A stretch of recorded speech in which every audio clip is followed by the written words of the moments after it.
Ready yet? Yeah. Alright. Still ready? Yeah. Alright. Do it, intro, man. Ready? Yeah. Ready? This is my intro. What? What? Intro? It's my intro for the midweek wrap-up! It's the midweek wrap-up! It is. What do we start with on the midweek wrap-up? We start with main event, and I'm gonna let you take over main event while my brain takes a nap. Yeah. If you just watch the Indian news, I'll chime in a little bit. Kevin Hawk talked a lot. Yeah. And so I'm going to give him a little bit of a break. So we opened up main event with Miz and Mizdow talking about respecting the moneymaker. Mm. And I've noticed this week especially that Mizdow is getting lazier with his, he doesn't like do all the motions and like try and be real, he doesn't try and act like the Miz anymore. He just kind of moves his mouth. So I think he's fed up with Miz's shit. But we get Moneymakers versus the Miz. Moneymakers versus the Miz. Moneymakers versus the Matadors. He's gonna do this the whole time, and it's gonna bug the shit out of me. I'm gonna lose my fucking mind. No, it was a really good match. I like the fact that the Matadors are... You're not looking the right direction. I like that the Matadors are at that level now where they are... They're getting TV time and they're actually important in the tag team storyline. The Moneymakers would end up getting the win. Mizdow hits the skull-crushing finale, only to have Miz blind tag and get the pin. Very much the way that happened on Raw. But Miz wasn't knocked out for the whole match this time. Then we got Renee talking to Fandango and Rosa, where she would just ask questions and they'd just touch each other. And they kissed, and then they walked away. Fandango still has the greatest goddamn job in WWE. You son of a bitch.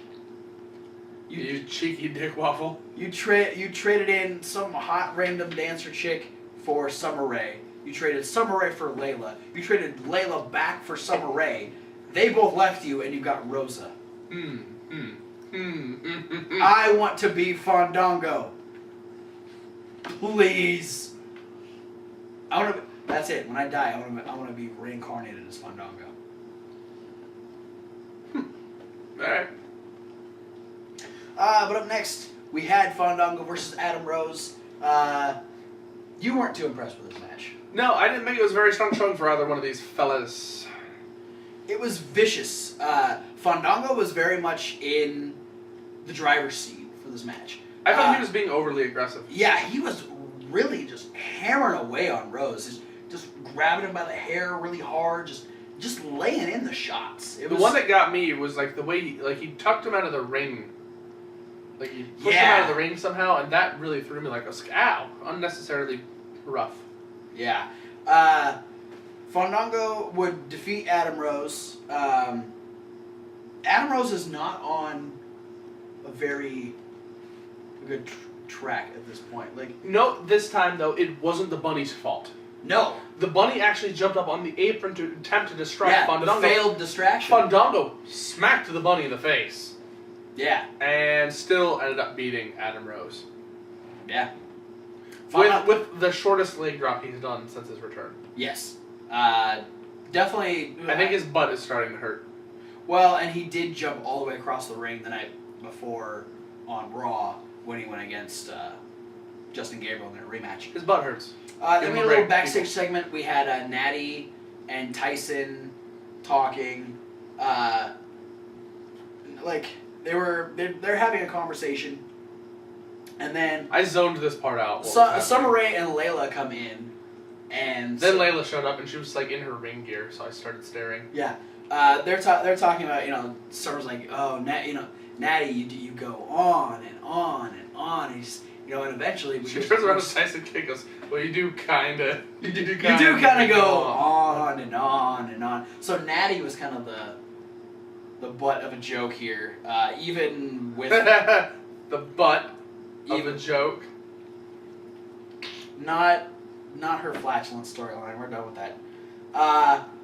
This would lead into a one-on-one match between Layla and Natalya. Well, first, you forgot to mention that she got whacked in the face with a pumpkin pie. Oh, that's right. This was the Thanksgiving thing, and Summer just beat her in the face with a pumpkin pie. And so when she came out for the match, she had pie on her face. Yeah, she had like whipped cream in her hair, and she had a napkin while she was coming down the ring. She was like giving she was trying to wipe it off of her face. Which one of her first actions in this match? The match starts. She gets out and she shoves Summer. She just knocks Summer down. Her and Layla had a good match though. Yes. Very, very decent match. Natty ends up winning with the sharpshooter. Yeah. I've constantly said, in my opinion, Layla is one of the most overlooked divas on the roster. Yeah, come on. Give more to Layla. She works her ass off. She works her ass on. Yeah, she works her ass off, and she's got an awesome ass. And she's good in the ring. It's just, give more to Layla. Yeah. She's good. Do it. Then we had our main event where we had Dean Ambrose take on Kane. Concessions Kane versus Dean Ambrose. The end was really good because we had the dual finisher reversals where Kane broke out of the Dirty Deeds. Which isn't hard for a guy of Kane's size. No. And then Dean Ambrose jumped, did the little jump around reversal to the choke slam, and then actually rolled up Kane for the win. Yeah. The more I watch it, like, it seems recently, nowadays, everyone knows how to jump out of the way of Kane's chokeslam. Oh, you watch enough tapes. And now that I'm watching it, though, I'm realizing that's the most, like, unlogical way to escape the chokeslam. Yeah, wouldn't you jump back, like, out of his hand? Yeah. Or, like, I like the elbow to the head, I like hitting him on the arm, but, like, jumping around, like, if I have you by the throat, like this, and you jump around, I can still hold on to your throat, like. But eventually your arm's gonna stop though. But you can get to back here. I can still hold on to you. That's true. Like, this is. Apparently, Kane's reach does not extend past here. No. So when you jump, he has to let go, or his arm falls off. It's in his contract. Oh. It's in everybody else's contract. That Kane can only carry them to this point. Then he has to let go. But that was main event. We moved on to Superstars, where we opened up with a singles match between Curtis Axel and Jack Swagger. This match I thought was had a good amount of physicality behind it. It was. I've noticed this about a lot of matches this week. There was a lot of just vicious, like just some animosity in these matches where people are just. I think a lot of people are fired up after Survivor Series. Probably, and we got that again with Swagger and Axel. A great finish. Axel's been using that knee lift since he came back. He beat Justin Gabriel with it. Was upset that he didn't beat Sin Cara with it. But he would go for it on Swagger, and Swagger would actually drop down and roll into the ankle lock with it, which was a great way to segue into the ankle lock. Jack Swagger, it was very a la Seth Rollins trying the curb stomp. Yes it was. So Jack Swagger gets the win. Then our main event, we had a tag team match between the Usos and Slater Gator. A very solid tag team match, which isn't something you can usually say for Slater Gator. Because, they're usually, the laugh at team, ha-ha, funny, because they're fighting each other. But now they're actually on the same page. They're working together. A lot of great action. They had great chemistry with the Usos. Usos end up getting the win with a whole just craziness at the end. Heath Slater gets tossed outside, and then Titus O'Neil almost gets tossed outside, but gets stopped on the ropes, gets a super kick from Jay, who tags in Jimmy. Titus falls back in. Jay jumps off the ropes, dives on Heath Slater. Jimmy does the splash onto Titus O'Neil. 1, 2, 3. The Usos get the win. And I was ecstatic that they pinned Titus O'Neil. Of course you were, because you don't like Titus O'Neil. I don't like horseface. One thing that really added to this match is that Superstars is recorded before Raw, and the Raw crowd was already hot. Because, they're getting the night after Survivor Series. This is their dark match, technically. Yeah. And so the crowd was already excited, and the fact that this match was good, the crowd just made these guys all the more excited to do this match. which was awesome. You can watch that on the WWE Network for the low, low price of $9.99 because you've only got it free for one more day. Which is probably yesterday. Yep. Sorry, you missed out. Go back in time and get it for free in November. Don't forget your nuts, stupid. And if you have a time machine, let me know, because there are some things I want to undo. Then we moved on to our favorite show of the week, NXT. We opened up with which is now competing head to head with Lucha Underground. Lucha Underground for our favorite slot. Yep, it's gonna be a constant battle. We're gonna have to see which one we like better each week. We'll have to do a tally. We'll have to do like a special segment where we like put NXT versus Lucha Underground. Though Lucha Underground usually only has like 4 or 5 matches. NXT usually has a few, like at least one or more matches more than Lucha Underground. Mm. But we open NXT with the return of Prince Pretty. Woo! Prince Pretty. Tyler Breeze makes his way down. He was to the absent ring. last week. Yes. He'd be going. And the week before. Yeah. He'd be going against Marcus Louis. Yeah. This was Marcus Louis. No music. And when Marcus Louis started coming out, I already knew that Tyler Breeze was gonna have a problem trying to fight him. Yeah. Because I was like, you know what? Every time Prince Pretty has to look at that face, he's just going to vomit in his mouth a little bit. And he almost did a couple times. Marcus Louis, no music, the towel over his head. Made him look like a nun. Which Renee actually goes, I think the towel like draws more attention. It does. He needs to start stenciling on some eyebrows.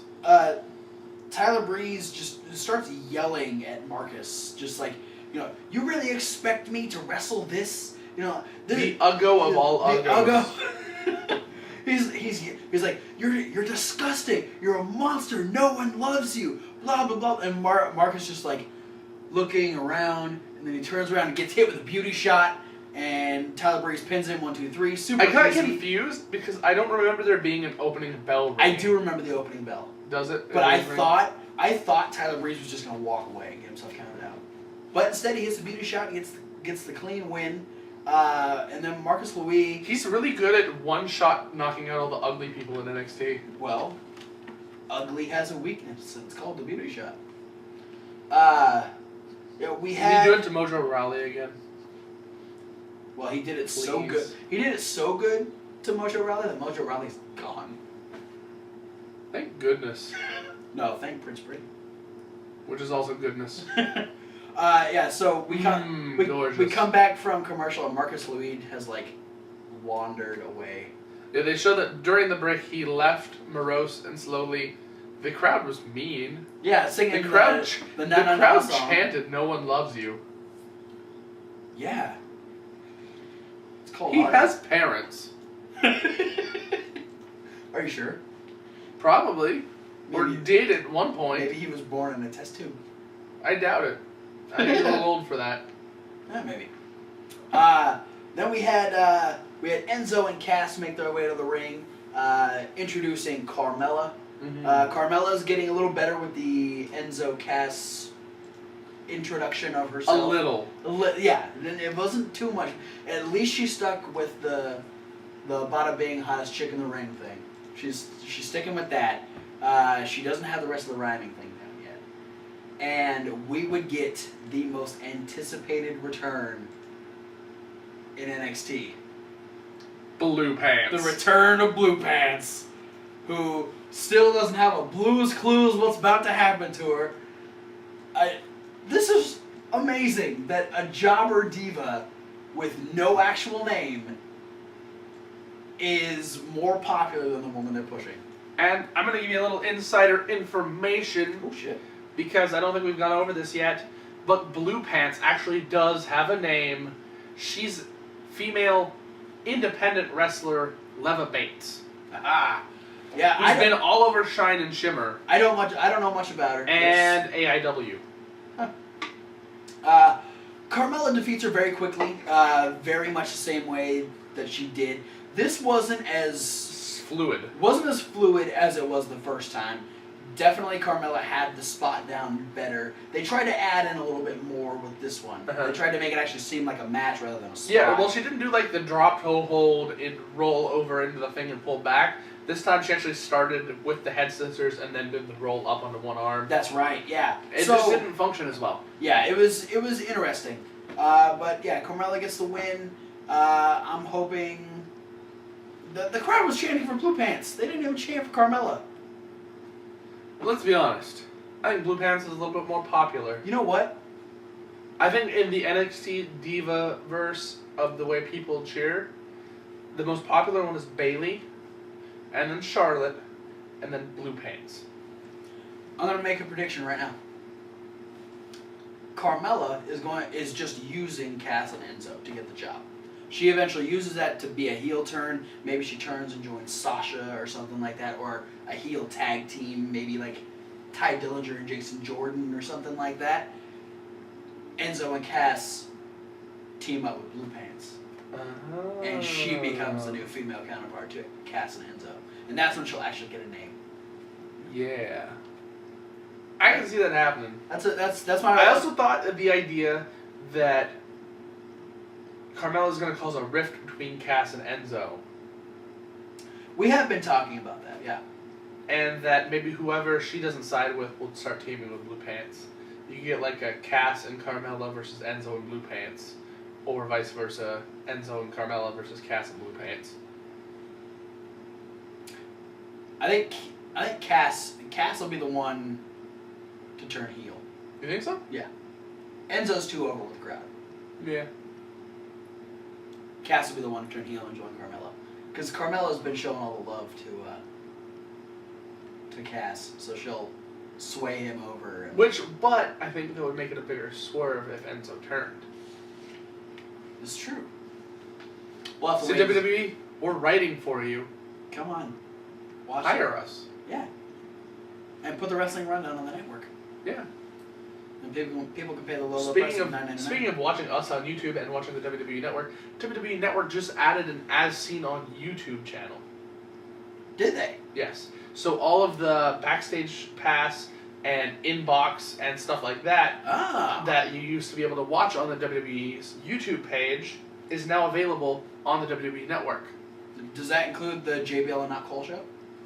I'm not sure about that one. I don't think so. But I know like the Inbox, I saw the Inbox, I saw that time-lapse video they posted of Goldust putting on his face paint. Oh, that's a cool. lot of that That's kind a cool of stuff. video. Watching Goldust put his face paint on is interesting. But moving on to NXT, we had the Lucha Dragons take on Ty Dillinger and Jason Jordan. This time it was the real Lucha Dragons, Yeah, it was not the Lucha Loompas. It was not the Lucha Loompas. Lucha Loompa is fun to say. This wasn't the best showing for Jordan and Dillinger. Particularly. This was but very much to put over the Lucha Dragons. of course. They They have to look strong after the Vaudevillains embarrassed them last week. This is true. Lucha Dragons get the win. I kind of expected a little more, especially with, Jordan and Dillinger are talented guys. They are. But yeah, I mean, the match didn't do much for me. It was just very much a, hey, look, it's a Lucha Dragons match. Speaking of Lucha Dragons and their feud with the Vaudevillains, I don't even care if this is where it goes in the show, but I want to talk about the Vaudevillains little movie. Go for it. But the next spot is one of your favorite parts of the show, so we'll get there. I got a lot of favorite parts of the show, though. Yeah. So it's NXT. The whole show is my favorite part of the show, Yeah. unless Titus O'Neil's on it. Yep. Which it wasn't this week, so hurrah! So go ahead and talk about the Vaudevillain production. Yeah. They did a little movie about the Lucha Dragons are trying to steal from the bank. So the mayor calls them. Hilarious. They're about to blow up the bank with dynamite. The Lucha Dragons are being played by the Lucha Loompas. Which one of them is El Torito? The taller one. Yeah, the mini Sin Cara. I should say Nacho Libre 2. And the Vaudevillains sneak the dynamite behind the Lucha Loompas and they blow themselves up. And you outro with the Vaudevillains waving and the Lucha Loompas with the X's over their eyes. And the Vaudevillains have the obviously very fake replica tag NXT titles. Yeah. Those aren't even replicas; those are cardboard with like the NXT logo on them. Yeah, what it looks like is that somebody printed the NXT logo on paper and then pasted it onto a belt. Yep. So obviously that means the Vaudevillains are very confident going into NXT R Evolution. Yeah, we do. That they're going to be taking on and beating the Lucha Dragons. You know, let's go ahead and talk about that real quick. That comes a little later in the show, but we do have some matches set up for our Evolution. The tag titles will be on the line, where the Lucha Dragons defend against the Vaudevillains, and the women's title will be on the line when Charlotte defends against Sasha Banks. And then we also know that there will be a tag team match. Finn Balor and Hideo Itami will be taking on the Ascension. Yes, and not to mention a highly anticipated rematch for the NXT Championship. Adrian Neville defends against Sami Zayn, and whether or not it's in the contract, which it's not, Sami Zayn will leave NXT if he can't beat Adrian Neville. Now, speaking of our Evolution, 12, 11, 14, we had our second look at Kevin Owens. This time we actually got a look at Kevin Owens. And he is in rare form. He is slimmed down. He is ready to destroy. And he says, I will change everything. Yeah. I really like the angle he's going with about,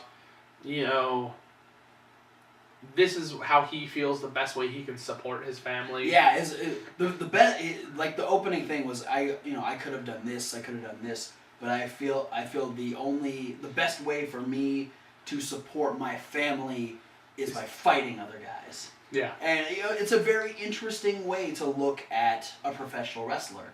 Mm-hmm. Is that is pretty much what they're choosing. I was also to extremely excited when they showed the full body shot of him that he had the fight. Oh yeah, across his shirt. Yeah, we got a little look at his. I guess this is gonna be kind of one of his logos or one of his. A lot of people who know Steen from Racing Ring of Honor, Fight Steen Fight. He's been his name for a long time on Twitter. Absolutely. He's got a ton of Fight Steen Fight T-shirts. That actually spawned from a babyface turn as a heel. It was Kill Steen Kill. Yes, and it was in the same color arrangement as the Hustle, Loyalty, and Respect John Cena shirt. Yeah. The red, white, and blue. And the fight across the chest was a very reminiscent font of the Fight Steen Fight T-shirt font. Yes. And then we got an in-ring segment where Bayley talks about how she doesn't like bullies. Mm-hmm. She's dealt with bullies since she was a kid. When she was going to school, she'd get teased and beat up, and when she went home, her mom would tell her, you need to go back there and you need to stand up and you need to show the bullies that you're not going to take it anymore. And one of her least favorite wrestlers is Bully Ray because it's in his name. Sure. She didn't actually say that, but I deduced that. Yeah. I'm a good deducer. When the Dudleys come back to the WWE, going through a table. Their first feud will be against Bayley. No, not really, because he's going to be Bubba again. Please, Dudley's, come back to WWE. Ditch that sinking ship. Well, Bubba already did. I think he's done. Yeah. I'll give you a quick little update on that in just a second. But she would be confronted by Sasha and Becky Lynch, who would shove her down and just mean. Yeah, they'd be bitches. And they attacked her knee. Yeah. Why? Why would you do that? My theory is to protect their chances so she doesn't help Charlotte. I have a feeling we might get maybe another Divas match where we get Bayley versus Becky at our Evolution. I wouldn't mind that. Or we could have both of them in their respective best friends corners during the Diva. That I do expect, but that's my theory on why they're attacking Becky. Is if she's only on one leg, she won't be as efficient at stopping Becky Lynch. Ah. Then we get a little backstage interview where Tyson talks. Actually, Natty starts by putting over Tyson. Tyson getting ready for a match against Finn Balor in the main event. Natty's saying Tyson's really excited to go against Finn Balor. He likes going against different styles, and when you go against different styles, you learn stuff about yourself. Stuff that you didn't realize was possible, or things that you didn't know you could do, And he goes, okay, you know, if you want to ask me questions, you can ask me directly. And Natty goes, well, I was just putting you over, you using the wrestling terminology. But then Tyson pretty much just kind of says the same thing, that, you know, he's gonna go out there, he's gonna beat Finn Balor. You know, Finn Balor's, you know, just another victim. Yeah, he's just. I don't think he said that. He's not Taz. He's just another name. You know, there's nothing special about him, and Tyson's gonna show him that because he's been working with his uncle Brett. Yeah, my Uncle Brett. Yeah. Yeah. And then, you know, Natty would kind of would talk to him like, okay, you know, they pretty much like fight over whether or not he's his actual Uncle Brett. But then he'd go, did you check on the cats? I need to go FaceTime. I'm gonna go FaceTime with the cats, and then we'll get ready for that. That's weird. Sure, you love your cats, but it's weird. You have cats. I do. Would you FaceTime with your cats? No. Alright. No, I would not. Would not FaceTime with my cats. They probably wouldn't stick around long enough to do it anyway. But then we get our main event. We get Finn Balor taking on Tyson Kidd. Well, we got a backstage promo with Finn Balor as well. Yes, yeah, we did. It was short. Yeah, it's very, you know, Tyson Kidd is gonna see that Finn Balor isn't just another name. He's very anti what Tyson. He's said. not just another name. He's Finn fucking Balor. Yeah, and he comes out with this fucking awesome entrance. Very dramatic. I love it. It is so cool. I think it tops Baron Corbin. Oh, yeah, really? Yeah, Finn Balor officially has a cooler entrance than Baron Corbin. This was a very physical match. It was. Lots of hard-hitting strikes. The NXT kick. The NXT kick, I think, happened a couple times. I think Finn was actually the one who really drove it home. Really drove it home and got Tyson. The match. We had a double stomp fake out. Kid got to roll out of the way of a double stomp. Yes. Balor. Because we know it was going to hurt. Prolonged the inevitable, though. But the match would not be. We wouldn't get a finish. We would get. Technically, Finn Balor would win by disqualification because the Ascension would come out and attack Finn Balor. Tyson got the hell out of Dodge. I would too. He was not having it. He wasn't going to be a part of that. Finn's in a 2-on-1 beatdown. We get Hideo comes out, makes the save. They're fighting off the Ascension. Referees are coming out trying to break them up. The Ascension is, you know, tossing referees around, and then all of a sudden these random members of the NXT roster come out to try and break things up. Well, I don't go as far as calling these guys NXT rosters. They're WWE's developmental talent. Yeah, they're just. It's the people from the Performance Center who haven't even made their way up onto the main roster yet. They're finally getting TV. They're getting their first taste of TV time, trying to break up Hideo Itami, Finn Balor, and the Ascension. Yeah. Welcome to NXT. And in this melee. That's how we went off the air with NXT. Let's see, we've got one more episode before we go into our Evolution. Yeah, we got the Go Home show. The Go Home show to our Evolution. So that's gonna be good. We should be getting a finalized card. So we'll probably be making some our Evolution predictions next week. That'd be fun. And we'll be seeing what kind of features we might live tweet during our Evolution. We might. We just might do that. So be sure to look up our Twitter down in the description. One quick note I want to make. TNA officially got their new TV deal with Destination America. I've never heard of that channel, but they will be debuting in January. And it's been talked about that with Destination America, they have a lot less money that they're working with. They don't have quite the budget they had with Spike TV, and that Josh Matthews, who is now signed with TNA, will be taking over Mike Tenay's place on commentary. So we'll be getting Josh Matthews and Taz on commentary. So we're going to be getting 2007 SmackDown? Yes. Huh. TNA is moving up in the world. The commentary is going to be the best part of the show. And in January, SmackDown will be moving to Thursday nights again. Whoa. Yeah. So 2015 is looking interesting for the midweek. Whoa. Yeah. We might have to change up the names. I know we will. SmackDown's going to be part of the midweek wrap-up.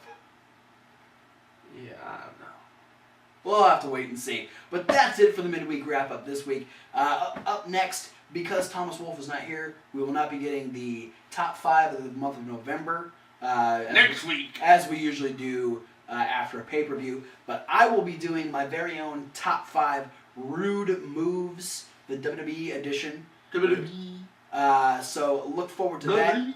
Check out all of our information down in the description. Follow us, like us, subscribe. Do all that fun stuff so you can keep up to date on the stuff that we're doing. We post stuff on our Facebook. We do. We post stuff. I just posted a picture of the new Decalion poster that we got on my Twitter and on our page. There's all kinds of stuff going on. You need to be a part of it. Thank you to the 13 subscribers we have on YouTube. Thank you to the 20 people that have liked our Facebook page. You guys are all awesome. And let me know in the comments if you know where my berries are. We'll see you at the next segment. Really?